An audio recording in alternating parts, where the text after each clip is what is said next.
સાથે આપ જુઓ 2 નહીં, 5 નહીં, 10 નહીં, એક સાથે 12 રાજા રસ્તા પર. આ 12 સિંહોનું ટોળું અચાનક જ હાઈવે પર આવી ગયું, જેના પગલે વાહન વ્યવહારને પણ અસર પડી. સિંહના ટોળા ના હોય, પરંતુ હકીકત છે હવે સિંહના ટોળા હોય છે. અને આપને ટીવી સ્ક્રીન પર સમૂહમાં સાવજ. આ વિસ્તારમાં આ પ્રકારની ઘટનાઓ બનતી જ હોય છે. ગરમી હોય અને ગરમીમાં ખાસ કરીને ખોરાકની શોધમાં આ સિંહો આ રીતે હવે માનવ વસાહતમાં આવી રહ્યા છે, એ પણ એક ખતરાની બાબત છે. પરંતુ આ દ્રશ્યો અદ્ભુત નજારો.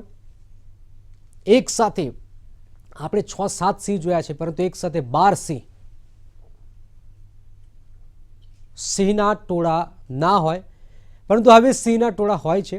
અને આપણી ટીવી સ્ક્રીન પર આપ જોઈ શકો છો.